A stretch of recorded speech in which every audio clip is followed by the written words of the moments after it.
নমস্কার, আমি দেবযানীকে চক্রবর্তী। শুক্রবার সন্ধে 7:15 মানে হচ্ছে আমি।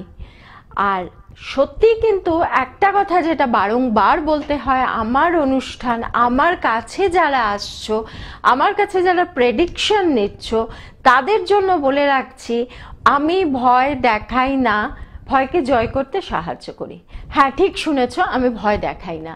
যাদের চোখে স্বপ্ন আছে, যারা মনে করবে যে সত্যিই কিন্তু সমস্যার সমাধান আমরা চাই, তাদেরকে বলবো, যাদের সত্যিই বিশ্বাস রাখতে পারো। আমি জানি অনেক জায়গায় গিয়ে তোমরা ঠকেছো, অনেক অর্থদণ্ড হয়েছে, অনেক সময় নষ্ট হয়েছে, অনেক বিশ্বাস, আস্থা, ভরসা এগুলোও চলে গেছে।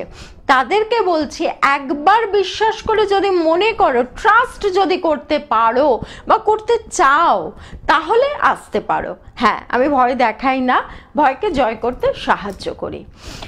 আজকে যে অনুষ্ঠানটা করব, সেই অনুষ্ঠানের শুরুটা বলি। পূর্ণিমা কিন্তু আমাদের লেগে গেছে। আজকে দুপুর 2:15 পূর্ণিমা লেগে গেছে। কালকে অবধি পূর্ণিমা রয়েছে, ঠিক এই সময় অবধি। তো এই পূর্ণিমার ইউটিলাইজেশন মানে হচ্ছে, যেরকম আমরা অমাবস্যার আমরা যেরকমভাবে ব্যবহার করি, ঠিক সেরকম পূর্ণিমারও আমরা নানা রকমভাবে ব্যবহার করতে পারি। কি ব্যবহার করব? পূর্ণিমার কাজটা ভীষণ ভালোভাবে, খুব ভালো রকমভাবে করা যায়। কি করা যায়? সঙ্গে থাকো, বলবো। একটা ফোন এসছে। হ্যালো হ্যালো, হ্যাঁ একটু জোরে বলবেন। হ্যাঁ, হ্যালো। হ্যাঁ বলুন, কে বলছেন? আমি দক্ষিণ দিনাজপুর থেকে বলছি। হ্যাঁ, নাম বলুন। ছেলে দেখাবো, ছেলের নাম। ছেলে বলুন, ডেট অফ বার্থটা বলুন। 14/9/1996 ছেলের। 14/9/1996। 19 রায়। হ্যাঁ, ওগুলো লাগবে না। কি জানতে চান? 14/9/1996। কি জানতে চান? ওই ছেলের কেরিয়ার নিয়ে, চাকরি বাকরি। আপনি আমার অনুষ্ঠান দেখেন? আমাকে চেনেন? হ্যাঁ হ্যাঁ, আপনার অনুষ্ঠান আমি দেখি। আচ্ছা আচ্ছা। ওই ছেলের চাকরি বাকরি নিয়ে। আচ্ছা, ছেলের এরকম হ্যাঁ ম্যাম। হ্যাঁ, ছেলের এরকম হচ্ছে কি, যে চাকরি বাকরির জায়গা বেশ কথা হচ্ছে, আসছে, কিন্তু রেজাল্ট পাচ্ছেন না।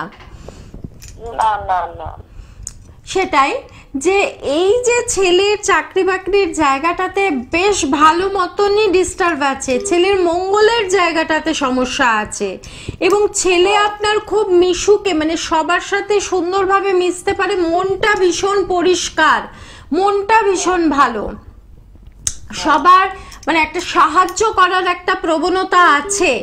কিন্তু এক্ষেত্রে, ওর ক্ষেত্রে যেটা আছে, যে মঙ্গলের একটু ডিস্টার্ব আছে। এই ছেলের কিন্তু বিবাহিত জীবন, মানে বিয়ের আগে, বারবার বলছি, বিয়ের আগে ভালো কোনো অ্যাস্ট্রোলজার, আপনারা যখনই দেখেন টিভিতে একজন অ্যাস্ট্রোলজারকে দেখা যাচ্ছে বা তান্ত্রিককে দেখা যাচ্ছে, আর ফোনটাও করলে পরে পাওয়া যাচ্ছে, আপনারা জানতে চান, কিন্তু রেমিডির জায়গাটাতে আপনারা শুধু ডাক্তার দেখিয়ে কিন্তু কোনো লাভ নেই, আপনাকে ওষুধ খেতে হবে। আপনার ছেলের মঙ্গলের জায়গাটাতে ডিস্টার্ব আছে, কর্মক্ষেত্রতেও কিন্তু ভীষণ স্ট্রাগল। সে যে খুব ভালো রকম ব্যবসা বাণিজ্য করবে বা চাকরি বাকরি করবে, তা কিন্তু একদমই নয়। তো সেই জায়গাটাতে কিন্তু ভীষণ রকম ভাবে সমস্যা আছে। এই সমস্যাটাকে মেটাতে গেলে কিন্তু অবশ্যই অবশ্যই কোনো অ্যাস্ট্রোলজারের সাথে যোগাযোগ করতে হবে। এবার আমি আসছি যে বিষয়টা নিয়ে আমি কথা বলছিলাম, যে পূর্ণিমা আমাদের লেগে গেছে কিন্তু, এবং কালকে পূর্ণিমা আছে। এই যে আমাদের যাদের এই যে স্ট্রাগলগুলো, আমার চাকরি হচ্ছে না, বা মেনলি পূর্ণিমাতে আমরা কি কাজ করে থাকি, পূর্ণিমাতে আমরা যে কাজটা করে থাকি সেটা হচ্ছে আমাদের অর্থনৈতিক, মা লক্ষ্মীর কাজ। মানে হচ্ছে আমার অর্থের সমাগম হোক, আমার যেন টাকা পয়সা আসে, আমার যেন সেই দিক থেকে কোনো অসুবিধা না হয়। মানে আমি ব্যবসা করলাম, ব্যবসাটা একটুখানি ভালো মতো একটা জায়গায় দাঁড়ালো, যাতে আমি 2 টাকা লাভ দেখতে পাই।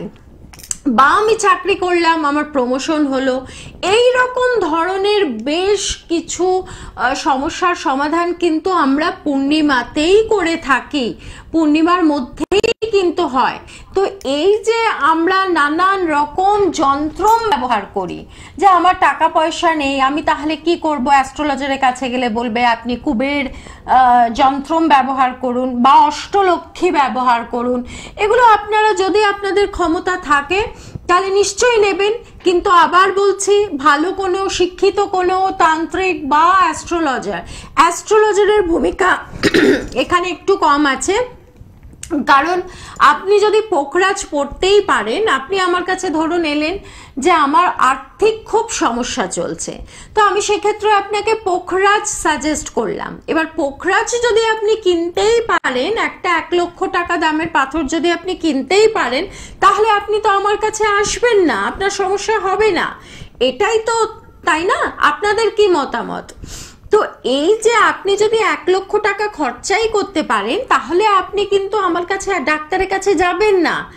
আপনার কাছে টাকা নেই বলেই টাকাটা যাতে আসে, সেই জন্যই কিন্তু আপনি আমাদের সাথে বা অ্যাস্ট্রোলজার বা তান্ত্রিকের সাথে যোগাযোগ করবেন।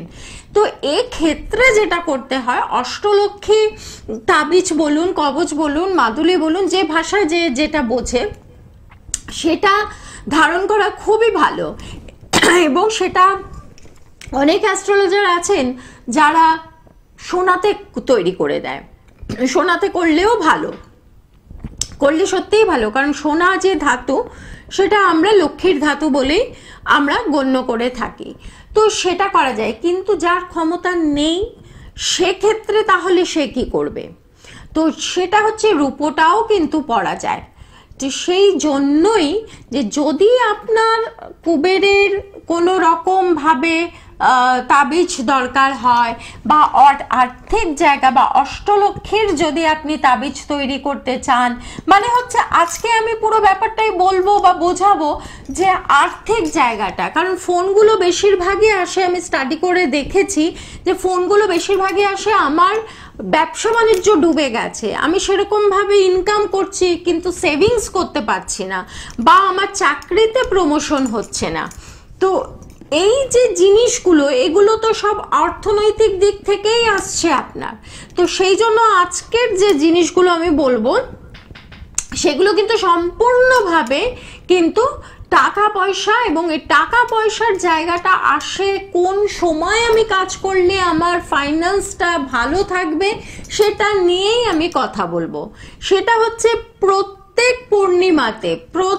পূর্ণিমাতে যেটা করতে হবে সেটা হচ্ছে যে বেলপাতার মধ্যে, যদি বাড়িতে কারোর কালীর মা কালী থাকে বা আদ্যা শক্তি মহামায়া যদি থাকেন তাহলে তাকে করবেন, বা যদি মা তারা থাকে, ব্রহ্মময়ী মা তারা যদি থাকে, এই বা ভবতারিণী যদি থাকেন তাহলে তাকে, এবং কেউ যদি দীক্ষা নিয়ে থাকেন, গুরুর ছবি থাকে, তাহলে এর ঊর্ধ্বে আর কিছু হয় না।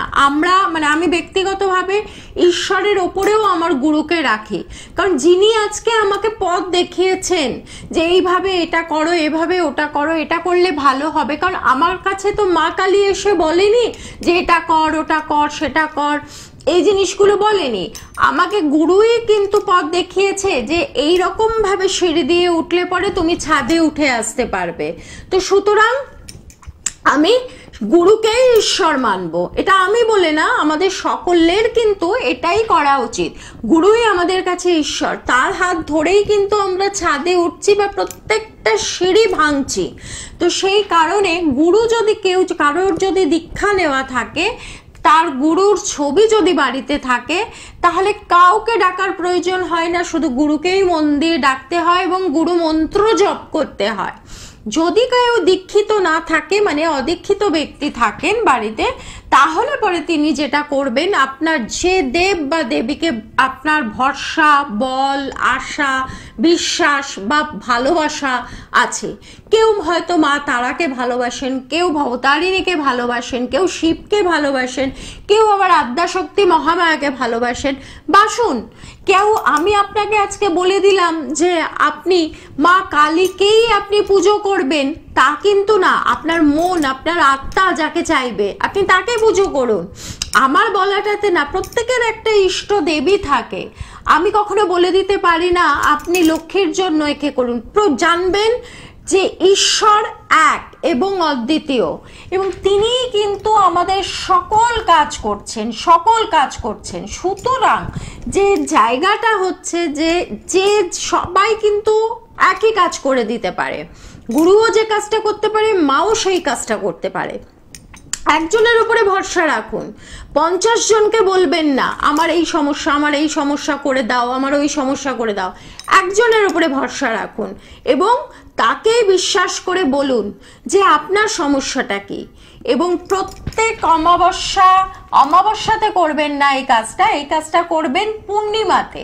প্রত্যেক পূর্ণিমাতে, মানে পূর্ণিমা শুরু হলো আজকে, যেমন পূর্ণিমা শুরু হলো আজকে থেকে নিয়ে আপনি পূর্ণিমা লাগলো, আপনার গৃহতে যে দেবতা আছেন তাকে বেলপাতার মধ্যে, যদি তিনি শিব হন আর যদি তিনি নারায়ণ হন বা মা লক্ষ্মী হন, তাহলে তুলসী পাতা দেবেন, সেই চন্দন দেবেন। এবং বেলপাতা বা তুলসী পাতার সামনের অংশতে, মানে পিছনের দিকে না, পাতার পিছনের দিক, এটা ধরে নিলাম পিছনের দিকে কিন্তু চন্দন লাগাবে না, পাতার সামনের দিকে চন্দন লাগাবেন। এবং সেই তুলসী পাতা বা বেলপাতা যেটাই আপনি নিচ্ছেন, নির্ভর করছে কোন দেব বা কোন দেবীকে আপনি আরাধনা করছেন, তার পায়ে, যার আর্থিক সমস্যা চলছে, যে ব্যক্তির আর্থিক সমস্যা চলছে, ব্যবসা চলছে না বা চাকরির প্রমোশন হচ্ছে না, এই যে জিনিসগুলো হচ্ছে, তার নাম এবং গোত্র দুটোই নেবেন। দুটো নিয়ে যে কোনো, মানে তার নাম নেবেন এবং গোত্র নেবেন। নাম নিলে পুরো নামটা নেবেন, মানে টাইটেল সমেত, পদবী সমেত নিয়ে চন্দন লাগিয়ে সেই গুরুমন্ত্র 11 বার জপ করবেন। আর যদি আপনি অদীক্ষিত হন তাহলে তো গুরুমন্ত্র জপ করার কোনো ব্যাপার নেই। তাহলে পরে যেটা করতে হবে সেটা হচ্ছে যে সেই দেব বা দেবীর যেটা করতে হবে যে পায়ে ছুঁয়ে দেবেন, পায়ে দিয়ে। এইটা কিন্তু টানা এক পূর্ণিমা থেকে আরেক পূর্ণিমা অবধি এই টানা এই প্রসেসটা করলে পরে পূর্ণিমাটা কেটে গেলে তখন আপনি বুঝতে পারবেন যে হ্যাঁ, আমার কিছু একটা সমস্যার সমাধান হতে চলেছে। কিন্তু এখানে একটা কথা বলে রাখছি যে এই যে ফলটা আমি আপনাদেরকে বললাম বা এই যে রেমিডিটা বললাম, এটাতে তো একটা পয়সাও আপনাদের খরচ হলো না। যেটার মূল্য দিয়ে আমরা কিনে আনি না, সেটাকে আমরা কখনো মূল্য দিই না। আজকে রাস্তা থেকে আমি যদি একটা স্টোন চিপস বা একটা পাথর আপনাদের হাতে দিয়ে বলি এটাই কিন্তু শিব, আপনারা কিন্তু সেটাকে শিব বলে মানবেন না। কিন্তু ওই পাথরটাই যদি 50,000 টাকা দিয়ে কেউ আপনার হাতে এনে দেয়, তাহলে 500 বার অন্তত সেই পাথরটাকেই কিন্তু আপনারা নমস্কার করবেন। নমস্কার করে সিংহাসনে বসিয়ে তাকে গঙ্গা জল দিয়ে ধুয়ে তাকে পুজো করবেন। সেই জন্য এই জায়গাটা, এই কথাটা আমি কেন বললাম যে সবটাই কিন্তু আমাদের মনের ভেতরে আছে। আমাদের মনের ভেতর থেকে যে জিনিসটা বলে সেটা কিন্তু আমরা ভীষণভাবে সায় দিই। তো এই যে মন থেকে আমি যে জানলাম যে না 50,000 টাকা দিয়ে আমাকে এটা দিয়েছে, তার মানে নিশ্চয়ই শিবলিঙ্গ হবে। আর রাস্তা থেকে আমি যে পাথরটা পেয়েছি ওটা তো রাস্তায় পড়ে আছে, কত লোক মারিয়ে চলে গেছে, ওটাকে কি করে পুজো করব? সেই জন্য কোনো কিচ্ছুকে পুজো করতে হবে না। আপনি হাত জোড় করে আপনি আপনার সামনে ইষ্ট দেবতাকে স্মরণ করুন। আপনি শিব যদি আপনার ইষ্ট দেবতা হয় তাকে স্মরণ করুন। আপনার যদি একটা ফোন আছে, হ্যালো, হ্যাঁ ওই সরাসরি কথা বলা যাবে? হ্যাঁ হ্যাঁ বলুন বলুন। কিভাবে কথা বলতে পারবো ওনার সঙ্গে? হ্যাঁ বলুন, আমি বলছি, বলুন আপনার নাম বলুন। আমার নাম প্রসেনজিৎ কর্মকার। কোত্থেকে বলছেন? পান্ডুয়া। আচ্ছা, আপনি ডেট অফ বার্থ কি? 28/2/1987। টিভির সাউন্ডটা একটু কমিয়ে দিন। 28/2/1987। 1927।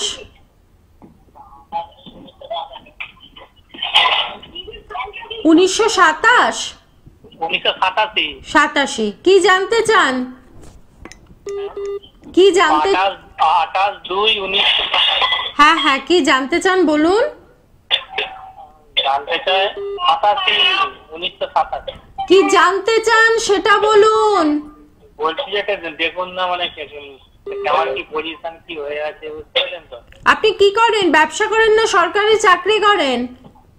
আমি আমি নিজে নিজে একটু কাজ করি। নিজে নিজে একটু কাজ করেন? এটা কোনো পেশা হলো? নিজে নিজে একটু কাজ করেন? বলুন ব্যবসা করি অথবা চাকরি করি। হুম। তাহলে পরিষ্কারভাবে অ্যাস্ট্রোলজারের সাথে পরিষ্কারভাবে কথা বলবেন, তাই পরিষ্কারই তো। তাহলে পরে আপনারও সুবিধা আমারও সুবিধা। আপনার যেটা চলছে ব্যবসা বাণিজ্যর জায়গাতে, যেটা চলছে স্ট্রাগল চলছে, মানে ব্যবসা বাণিজ্য লাভ দেখতে পাচ্ছেন না, বা লাভ হলেও সেটা খুব সামান্য পরিমাণে লাভ হচ্ছে, তাই কি? সেলফ এমপ্লয়, আমি এটা পাবলিক কোম্পানিতে কাজ করি, বুঝতে পারছেন তো?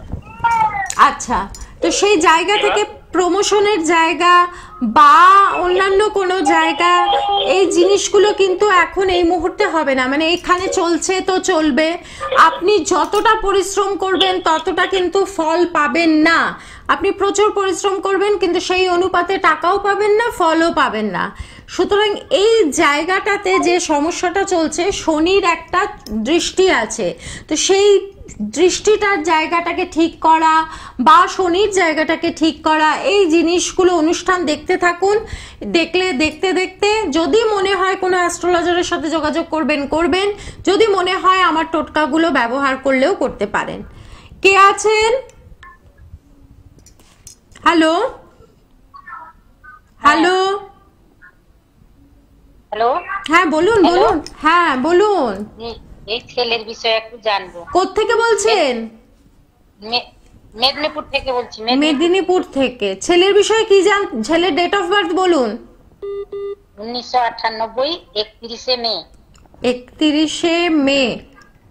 হ্যাঁ, 1998। 31শে মে। হ্যাঁ, কি জানতে চান ছেলে?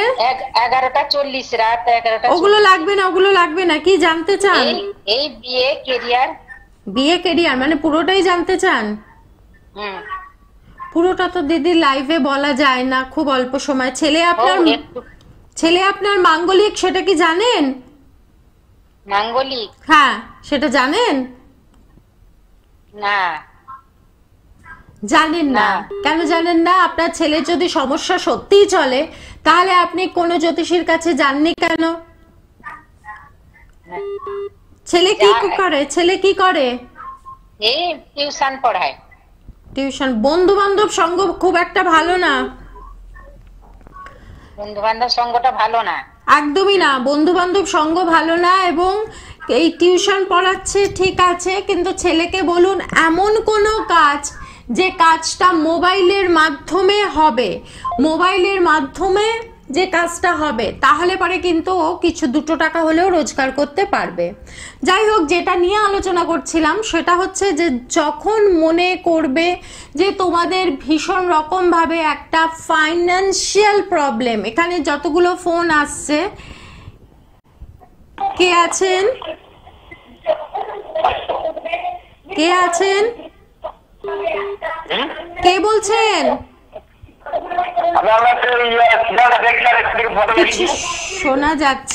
কিছু শোনা যাচ্ছে না, হতে পারে নেটওয়ার্ক ইস্যু। যখন আমাদের সত্যি এখানে যারা ফোন করছেন তাদের সকলেরই প্রায় বেশিরভাগই হচ্ছে যে আমার চাকরির জায়গা ঠিক মতো নেই বা আমার ব্যবসার জায়গা ঠিক মতো নেই, সেই জায়গাটা নিয়েই আমি আজকে আলোচনা করছি। সুতরাং ভালো করে মন দিয়ে শুনুন যে কাজটা আপনারা করলে পরে ফল পাবেন। আপনাদের ইন্ডিভিজুয়াল ডেট অফ বার্থ নিয়ে যে কাজটা হবে তার থেকে ভালো কাজ হবে, আমি সব সমন্বিত আমি বলছি। যেটা হচ্ছে পূর্ণিমাতে যদি কারোর আলাদা ঠাকুরের রান্নার ব্যবস্থা থাকে তাহলে তারা পায়েস করুন, দুধ দিয়ে পায়েস করুন, চিনির বদলে মিশ্রি দিন, এবং সেই মিশ্রি, একটা ফোন এসছে একটু ধরে নি। হ্যালো হ্যালো হ্যালো, হ্যাঁ কে বলছেন? আমি দক্ষিণ দিনাজপুর থেকে বলছিলাম। হ্যাঁ বলুন, কার সম্পর্কে জানতে চান? হ্যাঁ, আমার ছেলের সম্পর্কে একটু ছেলের ডেট অফ বার্থ বলুন। হ্যাঁ, 21/2/88। 21/2/1988। কি জানতে চান? এই ও কেমন? দেখুন, পার্টিকুলার একটা প্রশ্ন করুন। অ্যাস্ট্রোলজার পেয়ে গেছেন, ফোন পেয়ে গেছেন, সেটা না, কোনো সমস্যা যদি সত্যি থাকে তাহলে সেটা হ্যাঁ, বলুন। একটু সমস্যা তো ওর আছেই, কি আছে? একটু মানে এই বিবাহিত জীবন বা সম্পর্কে একটু। হ্যালো, হ্যাঁ আছে। ছেলের আপনার 3 আর 4-এর কম্বিনেশন এসছে। ছেলে প্রচন্ড টেনশন করে, ভীষণ রকম ভাবে টেনশন করছে বা করে।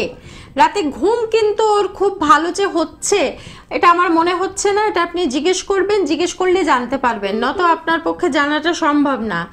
অল্প অল্প বিষয়ে ভীষণভাবে চিন্তা করছে। বিবাহিত জীবনের জায়গাটা একটু ডিস্টার্ব আছে। বিবাহিত জীবনের জায়গাটাতে কিন্তু বেশ গন্ডগোলের জায়গা আছে। দেখুন, ওদের বেডরুম অথবা ওদের কোনো ছবি বা আপনার ছেলের কোনো ছবি পশ্চিম দিকে, আপনার বাড়ির পশ্চিম দিকে আছে কি না। যদি পশ্চিম দিকে থাকে তাহলে সেটাকে সরিয়ে দিন, সরিয়ে পূব দিকে রাখুন এবং দেখবেন যে সম্পর্কের জায়গাটা কিন্তু ঠিক হয়ে যাবে। এবং কিছু যদি সম্পত্তি পাওয়ার ব্যাপার থাকে তাহলে সেই সম্পত্তি পাওয়ার জায়গাটা কিন্তু ডিস্টার্ব আছে, কারণ আপনার বাড়িতে পশ্চিম দিকে সমস্যা আছে। তো সেই পশ্চিম দিকে সমস্যা আছে মানে আপনার ধরুন কোনো প্রাপ্য টাকা বা সম্পত্তি বা জমি বা বাড়ি এগুলো আসতে কিন্তু দেরি হবে বা অনেক রকম ভাবে কাঠখড় পুড়িয়ে তবেই নিতে হবে। যাই হোক, যেটা হচ্ছে যে টাকা পয়সার জায়গা নিয়ে যাদেরকে বলছিলাম, বাড়িতে যদি ঠাকুর ঘরে রান্না বান্না করার আলাদা ব্যবস্থা থাকে তাহলে পায়েস করবে, চালের পায়েস করবে, চিনি দেবে না, মিশ্রি দিয়ে করবে, তাতে একটা হলেও কেশর দিয়ে দেবে। এবং মা লক্ষ্মী যদি বাড়িতে থাকে, আর লক্ষ্মী যদি নাও থাকেন, তা সবার বাড়িতেই মোটামুটি একজন করে মা লক্ষ্মীর পুজো আমরা বৃহস্পতিবার করে করি আমাদের মতো ঘরে। কিন্তু আমি ধরলাম কারোর বাড়িতে নেই, মা কালী আছেন বা শিব আছেন বা যেই থাকুন না কেন, হয়তো লোকনাথ বাবা আছেন বা যেই থাকুক, তাকেই মা লক্ষ্মীর মনে করে তার সামনে সেই পায়েসটা দেবেন। এবং প্রথম চামচটা কিন্তু যার সমস্যা চলছে তাকে খাওয়াবেন, তারপর সবাই প্রসাদ হিসেবে ভাগ করে নেবেন। এই জিনিসটা কিন্তু যদি প্রত্যেক পূর্ণিমা, আমি দুটো টোটকা দিলাম, একটা হলো একটা পূর্ণিমা থেকে নিয়ে পরের পূর্ণিমা পর্যন্ত বেলপাতা বা তুলসী পাতায় চন্দন লাগিয়ে যিনি আছেন তার পায়ে দেবেন এবং যার সমস্যা সত্যিই যার সমস্যা চলছে তার নামগোত্র বলে দেবেন। আর দ্বিতীয় নম্বর হচ্ছে যেটা, সেটা হচ্ছে যে প্রত্যেক পূর্ণিমাতে যদি আলাদা রান্নাঘর থাকে ভগবানের, তাহলে আলাদা রান্নার ব্যবস্থা থাকে, তাহলে সেইখানে পায়েস তৈরি করবেন, চালের পায়েস, চিনি না মিশ্রি দিয়ে, এবং একটুখানি কেশর ফেলে দেবেন, দিয়ে ওটা যিনি দেব বা দেবী আছে তাকেই দেবেন। কিন্তু এবং যার সমস্যা চলছে তার নামগোত্র বলে দেবেন, এবং যেটা করবেন যে প্রথম প্রসাদটা তাকেই দেবেন এবং পরে আপনারা ভাগ করে নেবেন। এইভাবে যদি পূর্ণিমাতে কাজ করা যায় তাহলে পরে কিন্তু আর্থিক জায়গাটা কিন্তু আমাদের অনেকখানি। আজকে আমি তোমাদেরকে টিভিতে বসে বলছি, হয়তো তোমাদের কারোর বিশ্বাস হবে বা হয়তো কারোর হয়তো মনে হবে দূর, এইটা করলে পরেই কখনো সমস্যার সমাধান হয়, আমি তো কোনো পাথর পড়লাম না, তাহলে কি করে হবে? বিশ্বাস করে করো। বিশ্বাস হচ্ছে সব থেকে বড় ওষুধ, মেডিসিন। এইটা করে যদি ক্রিয়া করো যে আমার কাজটা হবেই বা আমার কাজটা হতে চলেছে বা মা আমার কাজটা করে দেবেই, তাহলে পরে কিন্তু অবশ্যম্ভাবী কাজ হবে। ভালো থেকো, সুস্থ থেকো।